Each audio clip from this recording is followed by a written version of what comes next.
Is it gonna work this time? Okay, good. Okay, finally. So I'm back again, and I'm gonna talk about more shit people don't care about. And this time I'm gonna talk about 5 setbacks I found to really great games. You know what? I don't really have a reason. I'm just gonna say because I can if I want to. So there. And I'm just gonna say I freaking love video games so much that I'm addicted to them. I'm a huge dork. And I love all of these games that I'm going to talk about. But sometimes these games have really big, easily fixed setbacks. Things are in the game that I just annoy the hell out of me and could be easily fixed by the game developer people up there. Sorry. And that's what I'm going to talk about.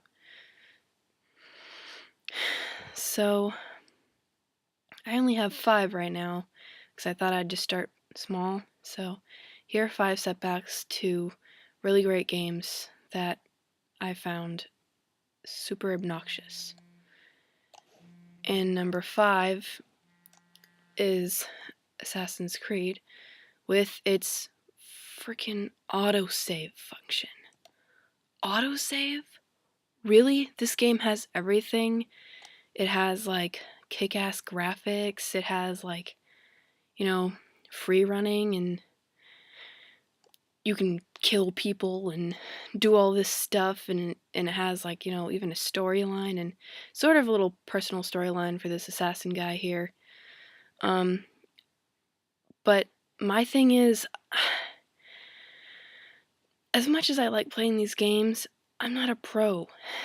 And sometimes when I'm in the middle of playing something and okay, let's say I had gathered some information, but not quite enough information to be sent back to the assassin's house place thingy where the guy would say, okay, here's your feather or contract or whatever, now go kill a guy, and it would save again. Let's say I had just got just that small amount of information. I had to go pee, or I had to go eat dinner, or it was time to go watch, or like everyone wanted to watch a movie or watch something on TV. What am I supposed to do? It doesn't save it when I quit, so I have to start all over again, which is very unfortunate. So it's kind of obnoxious. And you know what? Sorry that my needs for food and taking a piss and resting and sleeping, being sent to bed or whatever don't match up exactly with the frickin' ninja assassin people. Or frickin' God knows Desmond never does anything but sleep. What, does he have like a jar? They bring him a jar and he pees in that or something? Like, well, excuse me for not having a stomach made of iron or a bladder made of stone. So I have to eat and sleep sometimes, and I'm not that hardcore of a gamer, and I don't sit there for 15 hours to play it. Who really beats the game in that short amount of time? I don't know. You are a very dedicated person if you've done that, but I can't. So it's great, the game's great, but let me save manually next time. It's easy to, well, I don't really know how easy it is to do, but you're all game developers up there. Let me save manually next time. So, number 4 is Legend of Zelda Skyward Sword.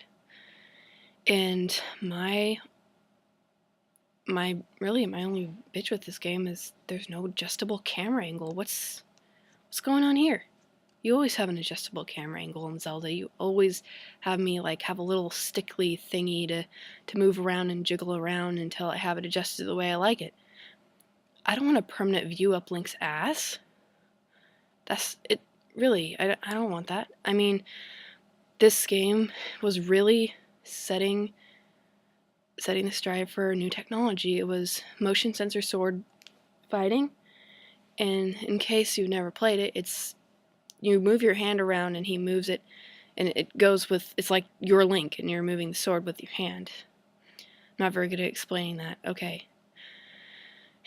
It's like you're in the game and you're holding the sword, and really that makes it that much harder, but it's that much awesome too. We like a challenge.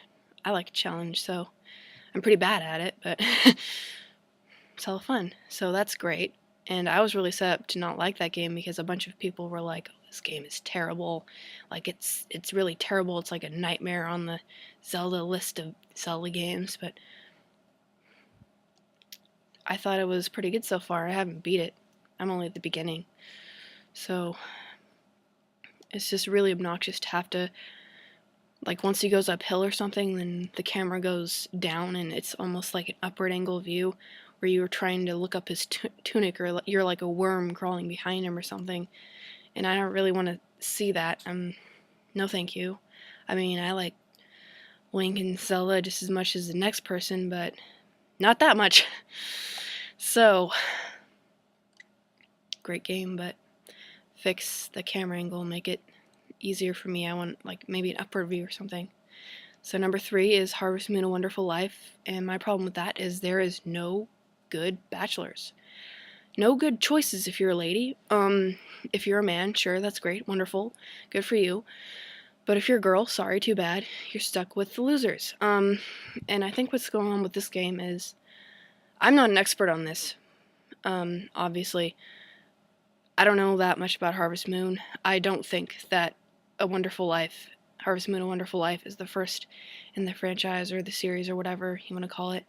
I think it's probably some Japanese game that I've never heard of in my life.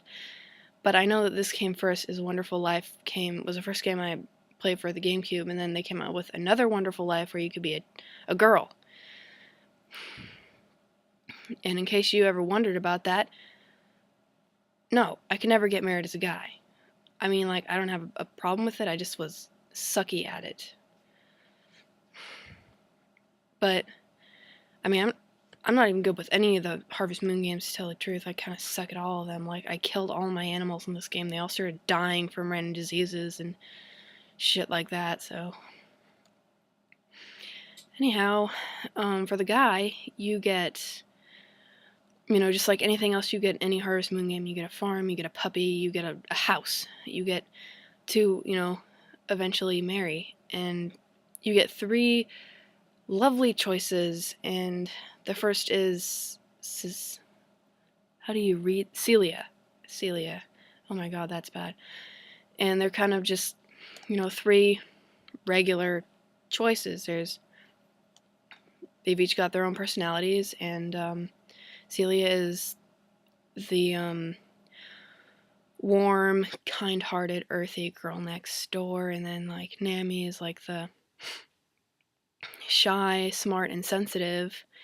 And then Muffy, well, she's like the friendly, typical, what is weird 50s wife thingy going on. She's just like, if you imagine her talking, she'd be like, "How do you do, gentlemen?" That's not that great of a personality thing going on there, but whatever. Anyway, those are your choices as a guy, so you can tell they put those girls in there for you to choose from. They put those girls in there, so, right? Well then, if you're a girl, you don't get to such regular choices. Let's see. Start with, you get to have the douchebag jerk who treats you like garbage, the worthless bum living with his parents, or the random hippie with no job living in a shack. I mean, who wouldn't want to marry those guys, right? Who wouldn't want to marry those guys? But seriously, that's crappy. Lazy. They didn't even give them good looks to make them up for their crappy personality traits. I mean, those are the pictures of them, and then, like, that dude is like a hippie who never shaves, probably anywhere. And then, like, Rock is like a pretty much a bum living with his parents. He doesn't do shit. And trust me, he was the guy I picked as a girl because he was the easiest to get. And he just sits around, he's a worthless father, and he doesn't do anything. And then I can't say about the rest because I'm not that type of person who goes back and marries every single person. But Marlon is just a total ass to you. He just treats you like you're garbage, and they don't even look nice. They, like, what's going on with their hair anyway? Well, you know what? I mean, these choices are not choices they added in the game to be bachelors. These are choices that were already there, and these are just people who weren't over 1,000 years old. These are the guys left over. These are the guys who weren't 1,000 years old, and these are the guys who weren't married.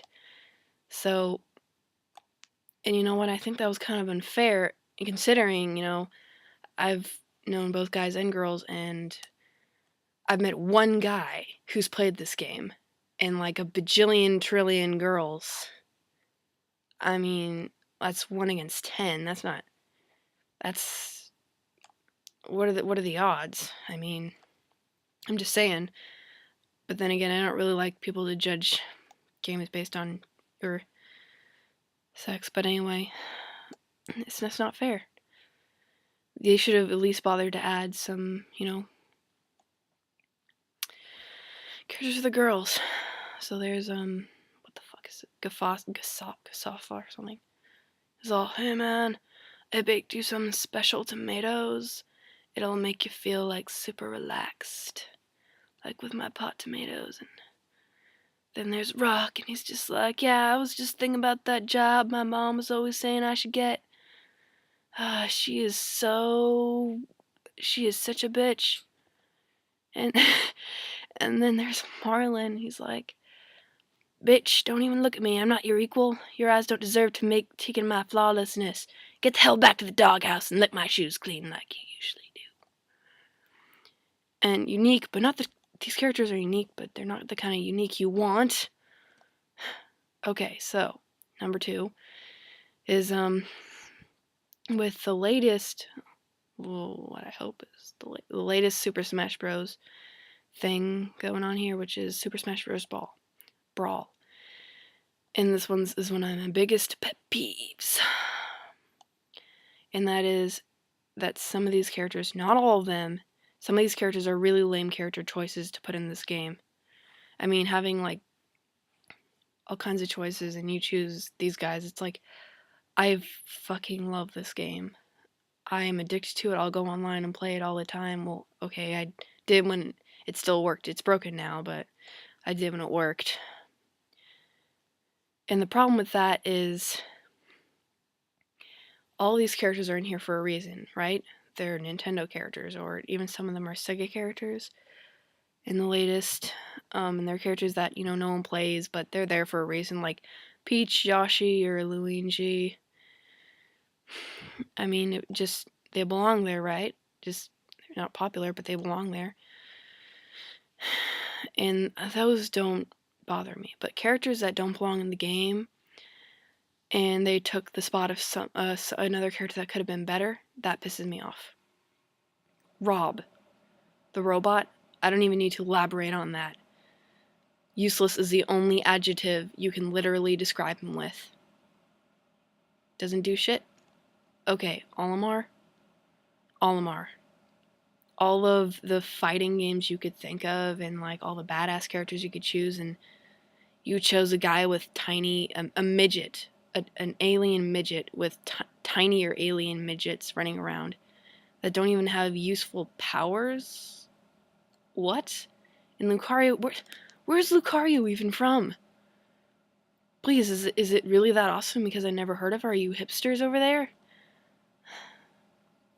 And stop it with the clones. Like with the clone of Mewtwo, and then like that, I don't even know his name, like the Dark Fox dude, he's the evil guy from the Star Fox series, I guess.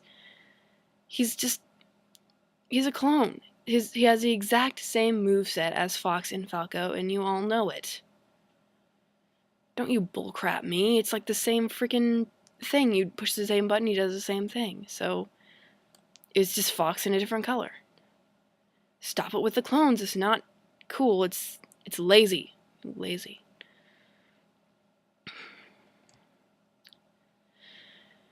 All the games you could choose from, all the Final Fantasy games, all the Fire Emblem games, and why are there no ninjas? You even had Sega with Sega was on board there with Sonic. So why don't you pick someone from there? Why don't you say, hey, let's put our money together and do this? Like, let's put another well-known Sonic character in here, and not some stupid, unheard of guy like, Dr. Eggman or something. I don't know. And if I see another goddamn clone of someone else, I'm gonna go get my ass down here, okay? Okay, good. And finally, number 1 on my list of 5 setbacks about really cool games is Soul Calibur, and Soul Calibur 6 is the one I have for Xbox. This game it's a really good game. It's not my favorite game in the whole world, but it's really badass. You get to fight and kick serious ass with it, and there's all kinds of great characters, but there's no interesting character storylines. I mean, Yoda and like other guest characters like Darth Vader, you're gonna know who they are. Like, they had Link in 1, I think. Like, characters you know who they are, I don't have a problem with that, like guest characters, whatever, but some of these guys,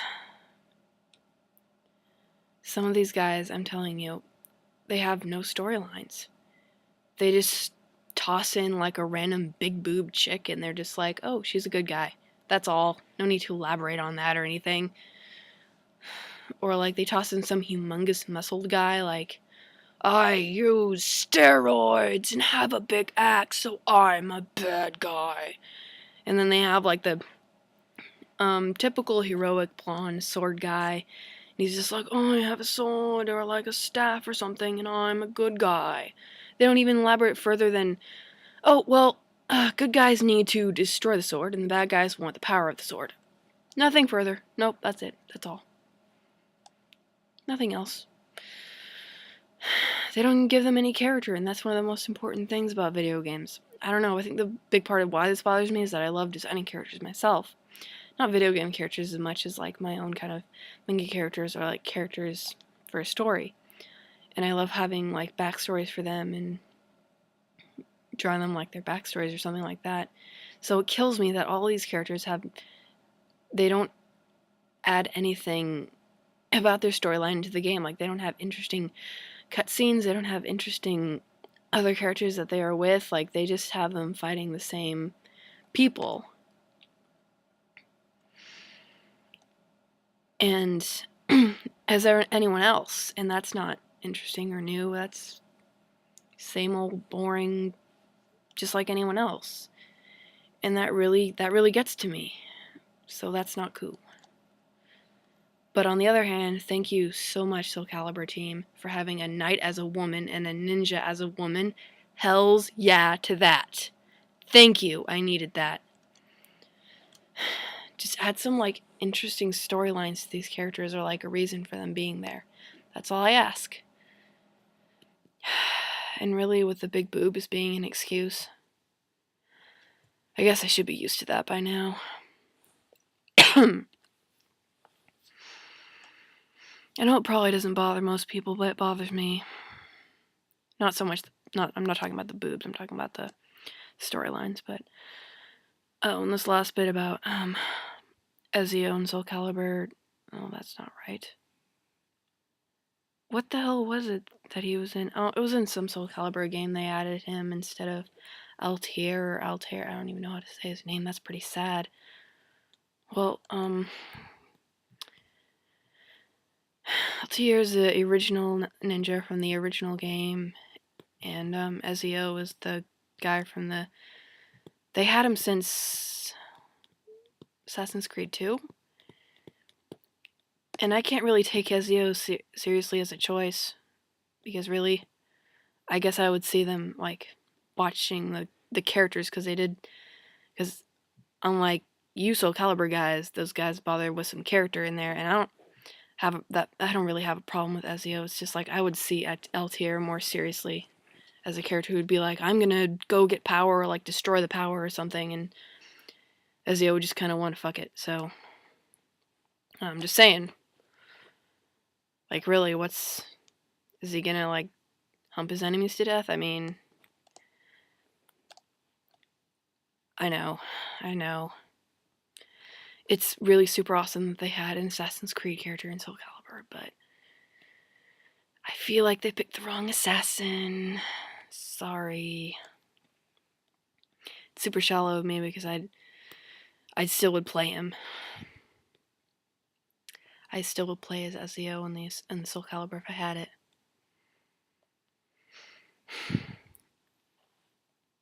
But last thing going, I just see the first assassin dude as like more super serial than Zio. But I like them both, so they're both pretty cool assassins. That's it, I think. Yep. So, if you watched, or thanks, leave a comment or not. Either way, there's him with a sword. Goodbye.